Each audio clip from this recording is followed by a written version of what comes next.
What is up, everyone? Welcome back to another episode of 360 Sports. Happy Wednesday. Today I am here with AJ, Steven, and Sophia, and we are talking all things March Madness. Let's get it. I'm very excited. We're so excited. So we're going to start off with a little bit of an Elite Eight recap. So the Elite Eight just ended, and there were some amazing games on both the women's and the men's side. So, of course, Iowa and LSU. That game had 12.3 million viewers, which was the most viewed women's college basketball game ever. Topped the 2023 NBA Finals, the 2023 World Series, Orange Bowl, Cotton Bowl, Pac-12, Big Ten Championship, and every 2023 college football regular season game except Ohio State and Michigan, just to name a few. So I'm very interested to see what you guys have to say about this, as well as UConn and USC. Steve, I'm going to start with you. Man, I mean, you talked about it. I mean, this was an insane game. I mean, this is a game we've been looking forward to for years now. I mean, we had it last year also, and the saga continued this year. I would argue maybe not nearly as dramatic as it was last year, but that's another hero there. We're just pulling hairs there. But, I mean, yeah, I mean, you said it. Like, Angel Reese, Caitlin Clark. I mean, what else could you ask for? Caitlin Clark pulling a 40 bomb. Like, wow. I mean, just incredible stuff. And I want to go to the UConn and USC game. I thought it was great to see sort of the new up-and-comers, the young guns, and Juju Watkins go up against the well-established players like Paige Beckers. And Juju really showed out. Didn't get the result she wanted, but she put the world on notice. Yeah, I agree. I think more players like Juju, and I know Paige is getting her recognition, but I think even Paige, Angel Reese, anyone right now competing with Caitlin Clark, it's just they deserve it, and they're getting recognition, but they not as much as they think they would be in another season if it wasn't Caitlin Clark wasn't in the picture. But I mean, as much as everyone is saying that UConn is a basketball school, like both their men's and women's team, because both of them are in the Final Four. I just think that Caitlin Clark has a different type of motivation for this game. Like, the UConn coach, she wanted to be a Husky, since I think when she started playing basketball. They found of her in UConn. She has wanted to be a Husky, and the coach did not give her the time of day, didn't go to any of her camps, nothing. And now she's going to this game, going off against him and Paige in the Final Four. I just think that she's going to take them. Any other team, I think UConn would sweep. But I just think that Iowa's really going to take them. Yeah, that's fair. I think Caitlin Clark has the motivation this weekend. I mean, Gino, after the game in his press conference, said, he takes back that Paige is the best player in women's basketball right now. So, I mean, if that doesn't say it, and UConn's bench right now is not very deep either. A lot of injuries. So I'm excited to see this one. I'm going to go with Iowa for that one, personally. That is fair. But on the men's side, we have DJ Burns' dominance continued in a double-digit win against Duke. And UConn, like we said, looks pretty unbeatable. So what team surprised you guys the most in the Elite Eight? And who's going to play for the championship? AJ? The most surprising's got to be NC State. They're coming in as an 11 seed, a double-digit seed. A double-digit seed has only made it this far a handful of times, and they've never got the job done in the end, but I'm hoping that could change this time for NC State. But I think the key for them is they have to get UConn in foul trouble. Or not UConn, Purdue. They got to get Zach Edey in foul trouble early so that DJ Burns can get going. And then another key for them is Mohamed Diarra. I think he's the biggest focal point for NC State because he does all the dirty work. He gets on the floor. He's getting all the rebounds. He's diving for loose balls. He does everything. And NC State needs him to turn it up one more time to get the job done. I agree, Sophia. Yeah, I agree. And honestly, I've been rooting for NC State since the beginning because I saw them being that Cinderella story that everyone looks for each tournament. But I was honestly most surprised that they beat Duke, only because Duke came off that win against Houston the week before. That was a big win for them. It really it's asserted that they were pretty dominant in this tournament too. But now that NC State has proven they're the 11th seed, they can play the 4th seed, they can play the 2nd seed, they can beat anyone in their way. They have every reason to be there, like Purdue and UConn do. I'm glad that they're playing Purdue in the Final Four and not UConn because I do think that they would not see the finals if they were playing UConn this weekend. So it just gives them, I think they'll take Purdue. So it just gives them a chance to get to that finals. At least they can say they were there. I'm not saying that they'll definitely lose, but it's going to be a really tough game. Yeah, absolutely. I mean, we're going to have one heck of a battle between Big Men and Burns and Edie on that one, Yeah. so that's going to be awesome. Yeah. But I actually went with a little bit of an underdog, I guess you could say here. I went with Alabama. And the reason why I did that is because, they came off a year where they lost Brandon Miller to the NBA. Yeah. And so I think there wasn't as much hype around Alabama as there has been in recent years, especially when they had Brandon Burns. So I think for them to kind of sneak into the Final Four here, Yeah. I mean, I think it's pretty darn impressive. I'm impressed by them too, and I honestly think because everyone's kind of focused on NC State right now, Yeah. Alabama's going to come out and maybe sweep UConn. Like maybe they'll come It's out possible. or a buzzer beater against them to get the win. Like I don't know, because I feel like it's just odd that not everyone's focus is on them either, Yeah. and it's just like something that can be really sneaky. And of course, you have Mark Sears too, who's averaging or was leading the team in 21.5 points per game. And so, I mean, he was in the shadow of Brandon Miller last year, so I think he's going to come in and he's going to show why Alabama's in the Final Four this year. Yeah. I agree. And speaking of some of these crazy tournament games that have gotten us this far, we have already had so many games played, but I want to know what game you guys picked for your favorite as far as the men or women go for this March Madness round as a whole. For me, I have Iowa State and Illinois. Iowa State was my dark horse this year. I followed them very closely because they have one of my favorite freshmen across the country, Milan Momcilovic. And I followed him through AAU last year. I really like his game. And him and his point guard, Lipsy, they've been playing great all year. And they just came off of a Big 12 championship, so I had high hopes for them. But the thing is with this game, it was high scoring back and forth. Terrence Shannon Jr.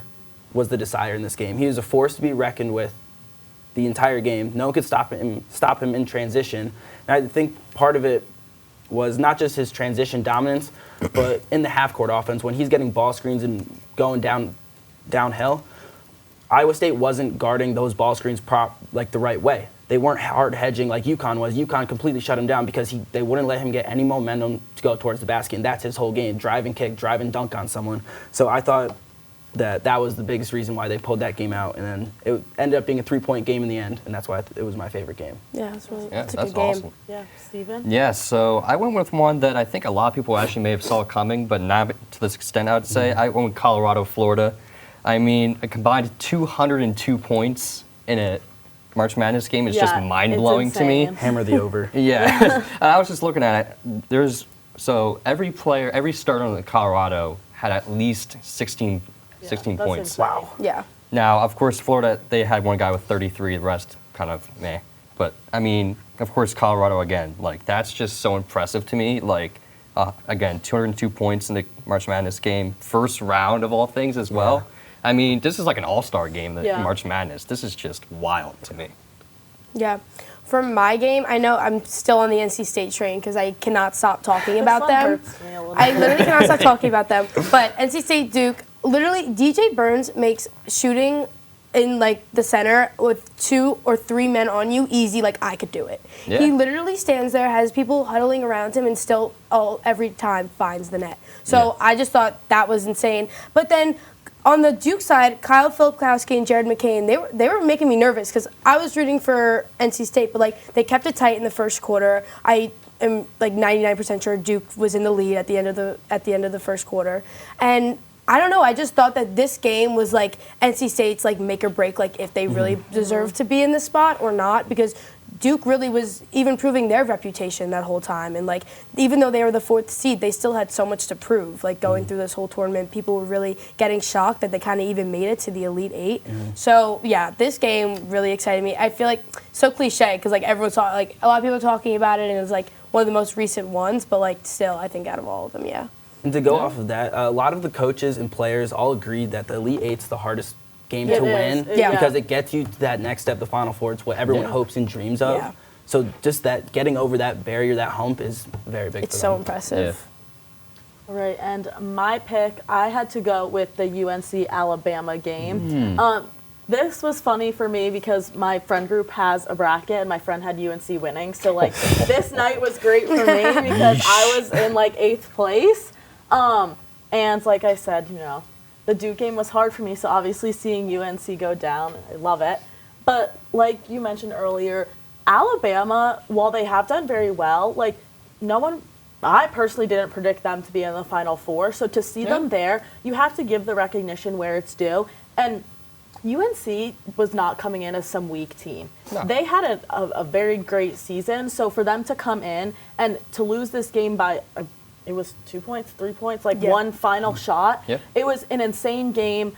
I feel like that's what March Madness is all about. And I'm excited to see Alabama play in this Final Four just to see, what are they really made of and how are they going to do up against a team that has the caliber that UConn does. It's also, I would just say this also, of course, I think everyone looks at Alabama as a football school. Exactly. And now that we have Nick Saban gone, it's like the tides are turning. Now all of a sudden, Alabama's becoming a basketball school. And I mean, I feel like UNC, they've had their rough couple years, but it's always like UNC is known as a basketball school. So for a football school to knock this basketball school out is just always great to see. And as a Duke fan, it's even better. And Alabama now finally can be under the microscope in the Final Four. Like, I feel like they're beating insane teams, but it's kind of just like, oh, another upset. Like, I feel like it should be like, oh my gosh, like, Alabama is going all the way, but like now they're really gonna, because like you said, they got over that hump, like NC State. And I feel like now that they're in that Final Four, people will finally talk about them. Which I mean, if that's how it is, that's how it is. But I think you got to give props where props are due. And this game was huge for Grant Nelson. I saw people calling this the Grant Nelson game. A lot of people never heard of this guy before. It's probably because he came from North Dakota State through the transfer. Another football school. He came through the transfer portal from a mid-major school that not a lot of people know or watch or talk about at all. Comes to the biggest stage and does his thing and puts on a show. Now everyone knows his name. Those are the best types of stories, actually. Yeah, I agree. All right, moving on. We have some more picks coming at you guys. So we've seen so many amazing players throughout the years as far as college basketball goes. But today we are going to tell you our personal favorite college basketball player ever and why they are our favorite. So AJ, you're up first.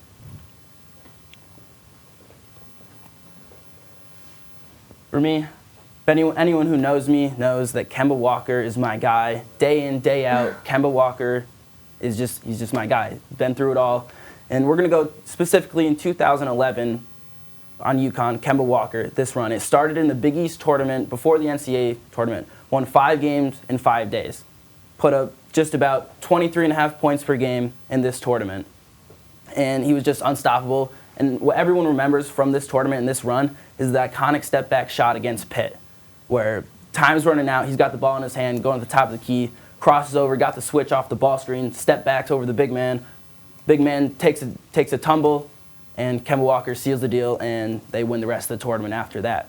And then just another thing why he's my favorite is they won the championship this year. They finished the season on an 11-game win streak. And over that 11-game win streak, he averaged, I believe it was 24.6 points per game over 11 games. To do that at the college level it's very difficult, and he pulled it off. And just a couple more awards that he happened to win in 2011, Bob Cousy Award for Best Point Guard. He was a consensus first-team All-American. He was the Big East Tournament MVP. He was an all-tournament team in the NCAA tournament, and he was the Final Four Most Outstanding Player. With that kind of resume in just 1 year, it's hard to go against him. That's why Kemba Walker's my pick. Very good. Wow. Yeah, that is a good one. I know. Too bad it's not in the NBA anymore, but that's okay. Hey, man, he's in Monaco. Right. He's making lots of money. All right. I'm going to be next. very interested to see if you guys know who this is, honestly. He's a newer player. He just went to the NBA last season. It's Jaime Jaquez Jr. Okay, I love it. Yeah, I just love this guy. I mean, he gets you offensive boards and defensive boards. He was top points in Pac-12 last season, rebounds, steals, you name it. I mean, this guy's a workhorse, and I just love that about him. And he comes in the NBA. He's a little bit underrated, I think. Doing pretty well for the Miami Heat as well. But I just remember watching him, that heartbreaking loss against Gonzaga. I mean, honestly, like, when I just started watching him in March Madness, and I was just like, this guy is awesome. I got to watch him more and more. And so, yeah, to see him in the NBA now is awesome. So I just hope he gets this opportunity and does what he did for UCLA, what he did for Miami Heat for sure. So it's Jaime Jaquez for sure. Awesome. Good pick. Yeah. All right, Sophia. Okay. Call me basic, call me a bandwagon, but Caitlin Clark, all-time best player I've ever seen play, men's, women's. She is currently leading the NCAA tournament in points scored. She's passing Zach Edey on Purdue by not even like 2 or 3 points, but she's passing him by like 7 points. She is just watching her three-pointers, her drive to play, it's just like chills. She does everything right. She deserves an NCAA win this year. She deserves to draft to the WNBA and just like keep her legacy going. She's not just going to be like some college superstar that left college, went to the WNBA and was never heard of. Honestly, I think people will probably argue that women should play in the regular NBA just because of her. Because it's just like watching her play, especially like they said, players like Angel Reese, Paige, Juju, Carissa? Yeah. Carissa? Yeah, that's her name. The players like them, they're doing great. They're having amazing seasons. They're declaring for the draft as well, but just no one is doing it like Caitlin Clark. And I just wish that, I don't know, I just wish that it wasn't considered basic to pick her as my favorite because she's great. I like that, though, because like you said, a lot of these players come in now. College basketball has turned into let me go play for a year and then let me get drafted. Yeah. Men's and women's side. It's both. So to see someone go all 4 years and do the things that she's done for the men's and the women's side is insane. I'm just going to be fascinated to see what she does in the WNBA. I am too. She's going to change the WNBA for sure. I'm sure. I mean, but did you see the one thing that really interested me is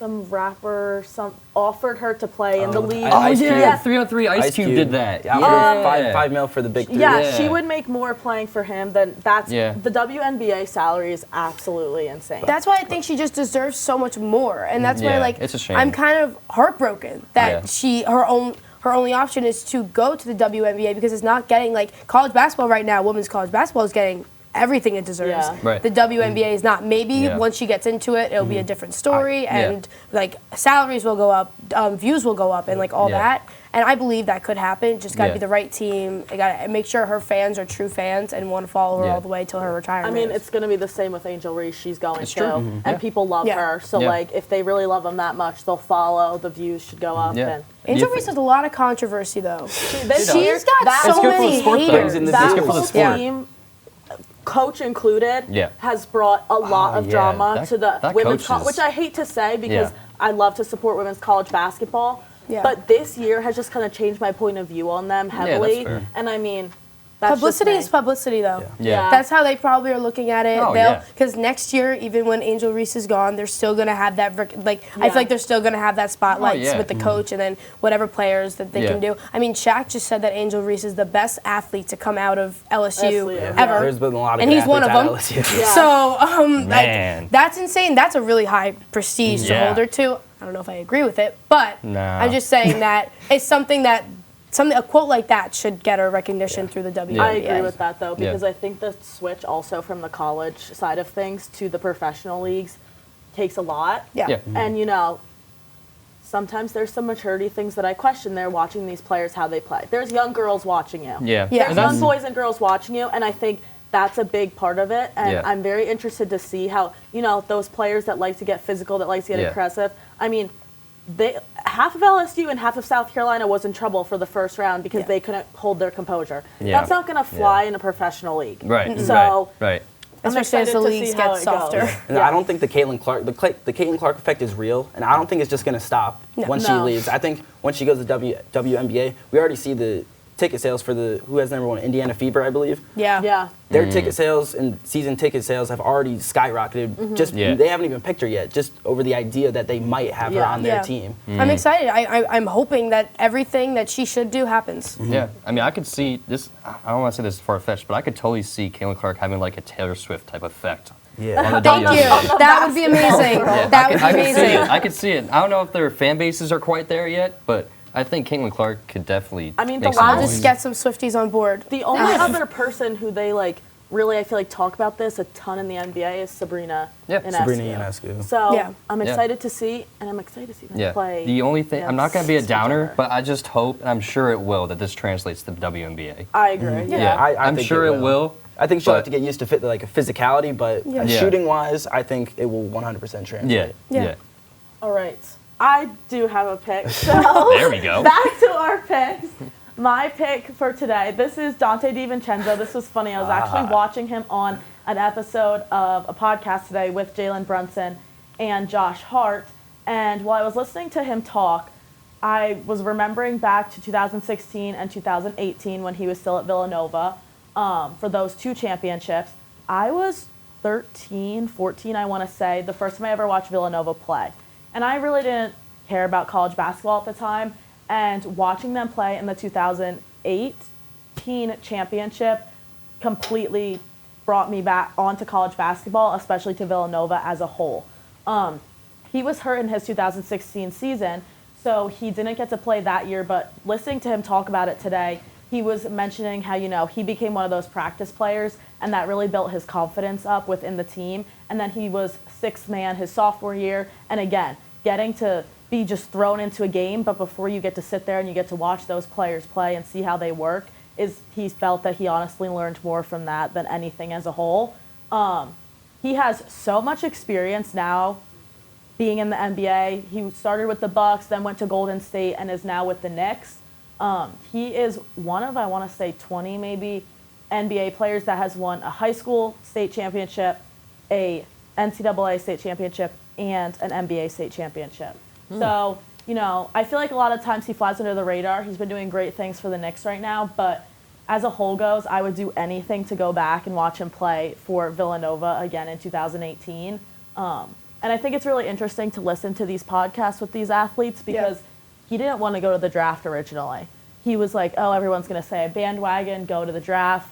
And then, he went to the combine and he stayed for both days. And he said that's what was the game changer for him because most guys only go for one day and don't come back. So I love him. I love Villanova. Yeah. Go Cats. I find that interesting because players like him are when you would watch in 2018 when you were younger, players like him would make me look up the school and be like, wait, I want to go there. I found so many schools and so many programs just from watching March Madness and people like him. So that's what I did, go and tour Villanova and look at it, and because I was just so this is so cool and it's everything to me, and I still will go watch their games whenever I can. But him and then Colin Gillespie that year. Colin Gillespie really is my favorite basketball player of all time. But he's going through it a little bit. He was with the G League, with the Nuggets, and now I'm pretty sure he got bumped back up. But wanted to give Dante DiVincenzo some recognition as well. Yeah. Very good pick. So those were our picks. And moving on, we have the more the merrier. So the NCAA has, how many teams playing right now? 68. Yep. So they apparently want to expand the tournament next year to 76 teams. No. Do we hate? How are we feeling about this? If you are not good enough to make it in the first 68, then you do not belong in the 68 tournament. is a lot, might I add. Yeah. When you're going through and you're making that bracket, some of these teams that are in there, I'm already I don't know who you are. Yeah. It's also, if you just can't make the first 68, there does not need to be another. You can play down. The regular you can play in the other tournaments. It's not do that, better. It's not just that play hard. better and make the 68. The regular season needs worth. If you keep expanding the tournament, it takes the value out of the regular season. Because then anyone and thinks you don't have to win as many games. Speaking of Indiana State, Steph Blurry was just up here as the graphic, and I think they should have been in the tournament. I think it's more of a selection committee problem more than changing the format of the tournament issue. Yeah. No. I mean, it's interesting though when you see teams play the NIL tournament. Yeah, you got it. Yeah. Or MIT, you mean? NIT. Yes, NIT. I was like, wait, that is so wrong. But it's interesting when you watch them play just because they can't even make it that far in that. Yep. Yeah. So it's kind of like if they can't make it that far against teams that are in the same ranking as them and sometimes even worse, then what were they going to do here? Exactly. And you want me You to go. go? Okay. I got one more thing to say about Indiana State right now because I think they were gypped. They were the best-ranked net team to not ever make the tournament. I believe they were 29th in the net rankings.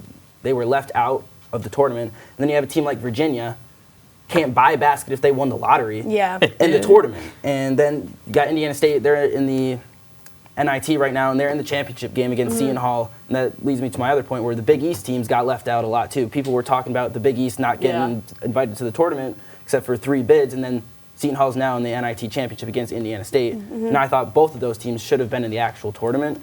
So I think a it's the big thing committee. about the selection is a lot of reputation rather Yeah. than like that season's success. And then I also want to say that people will probably people for this change are probably like, well, they're changing like the college football playoff, but like.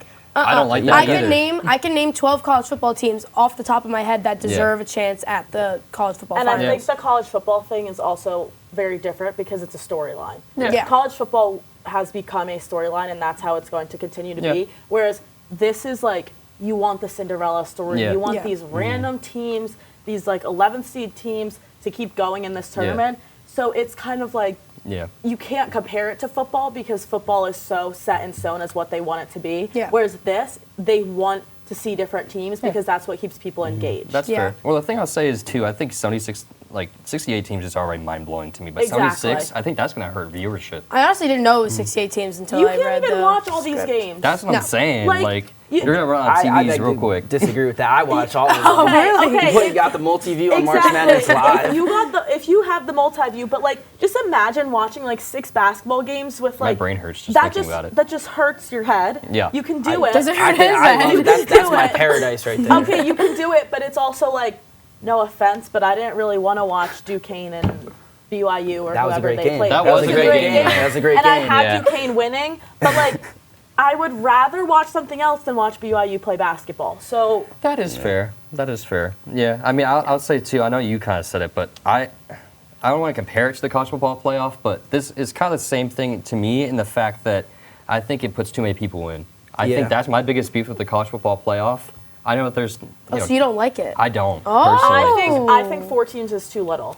Really? Yeah, I me think too. they could. I think they could do 8. I don't like 12. Agree. 12 I'm not 12's a saying lot. they needed to jump to 12, Yeah. but I think 4 teams Yeah. is too little. It's really eliminating because what if they just have a bad game? Yeah. Like, and then they Yeah. boom, you're done. Yeah. You lose one game, you're Yeah. done. Yeah. You're out of the No, college that is football fair. playoff. That is like, fair. I think the expansions make it like too lenient. It's supposed to be hard. March Like, it's Madness not is- supposed to be easy to win It's a turning championship. into a participation trophy Yeah. if you get in with Literally. 76 people. Yeah. Teams. And I guess the other thing we have to keep in mind too, I'm sure there's some NIL deals and, money that's being, brought to these schools that don't normally get shown like this. So I'm sure that's part of it. But I'll even say also with kind of just, Penn State, like I think the college football playoff the way it is worse for them. Yeah. I think personally. Really? The reason why I say that is because I think it actually makes it too easy. Yeah. Because Yeah, I now do. we're going to be like, oh, well, we're in the Right. college football playoff every year, but We lose we're first gonna- round. first Exactly. round, It's yeah. like, Right, the that's standard. cool, I but- get that. I get Yeah. that. because we're not, it's not, I mean, what did we end last? I mean, what did Penn State end last season? Yeah, somewhere in the top 10, I 10. think. Top Oh, 10? 10, 12, Okay, so that somewhere means in you're there. playing Oh, you're one of ranked the top. Yeah. 11th. I Yeah. want to say. Okay, and- so that means you're playing the second Yeah. seed. Like, Yeah, Yeah. we're just going to be here That's next year and be true. like, Playing Alabama. well, it, like That's true. Like at that point, they why couldn't would even beat Ole Miss. yeah, it's sad. I have nothing left for them right now. I Sorry, have this is nothing March left for Madness them. show. I have brought up the nothing college left for the football Penn State playoffs, men's but- basketball It needed team to be either. said. I have nothing left. Yeah. So No. that's kind of my opinion Yeah. as of right now. But I go agree. wrestling. Yeah, wrestling school, baby. That's a whole nother conversation we could have. All right, real quick, what is your guys' favorite college basketball moment? Ooh. I'll start. I'll say it again. Kemba Walker, cardiac Kemba, with Cardiac Kemba. arguably one of the best shots in college basketball history. Step back to win the game over Pitt in the Big East tournament. That's the best shot of all time in college basketball. My favorite. I'm thinking. I mean, one of the first games I really remember watching, like I mentioned, was that 2016 Villanova game with that buzzer beater shot. Josh Hart? Chris Jenkins. Chris Jenkins. But I was going to say, Josh gonna Hart say played that. in that game. I was going to say the shot before that was equally as impressive. Equally, Marcus exactly. Page double clutch from 30 feet to tie the game was just as equally as Yeah, impressive that shot. was because that was one of the first games I remember, like, actually being like, wow, this is cool. Yeah, yeah. So for me, I'm kind of going to go old school here. I'm going with Christian Leitner's shot against Kentucky in the 1992 game. I mean, Whoa. yeah. I mean, I don't an know. all-timer. I think there's a 30 for 30 that came out relatively Everyone recently. hates Christian Leitner. Yeah, but that was just I insane. did watch that. That was a really good 30. Yeah. Yeah. Yeah. So that's my favorite shot, I'd say. I would say Caitlin Clark's buzzer beater against Stuckey in this NCAA That is fair. tournament That is because I'm sorry, I'm just on a big Caitlin Clark kick right now. I'm telling you, Nothing man, wrong they're going to be the with that. Swifties of the Whoever- WNBA. Just watch out. I want to say it was Camila Cardoza. Whoever made that shot against Tennessee, where Yeah, they that all was- just Oh, stood yeah. back, I was like, I believe that was her first 3 of the year. It was her In first their- in and their she was like defense. laying on the ground crying after, and I was just like laughing because I was like, this can't be real. There's no way Tennessee just did that. Yeah. South Carolina, like, I would gladly love to see them win, but I was also like, there's no way they just let her take that. They didn't even contest. They were like, didn't "Here, even- if you want to make it, no. you can go right ahead and make it." That And was if not, it's insane. cool. That was insane. So, Well, I mean, that's like giving a, well, what's the word I'm looking for? I'm trying to make a baseball comparison here. That's like trying to make a, oh gosh, now I'm going to look real stupid. What's the term I'm looking for? Is the designated hitter. There we There go. you We go. got it. That's like throwing like a dumb fastball at a designated hitter, Yep. expecting him to hit a home run. Yep. Yeah, it's true. You know? But, happens Yeah. to the best of them. Yep. All right, and that is all we have for today with our March Madness show. There will be another show tomorrow. Sophia and I will be We back won't tomorrow. be here tomorrow, There you so go. you We have to our tune in. Frenzy show coming back at you guys tomorrow at 5:50, so tune in for that. And tonight for AJ, Steven, and Sophia, and myself, Kylie, we'll see you guys tomorrow. Peace.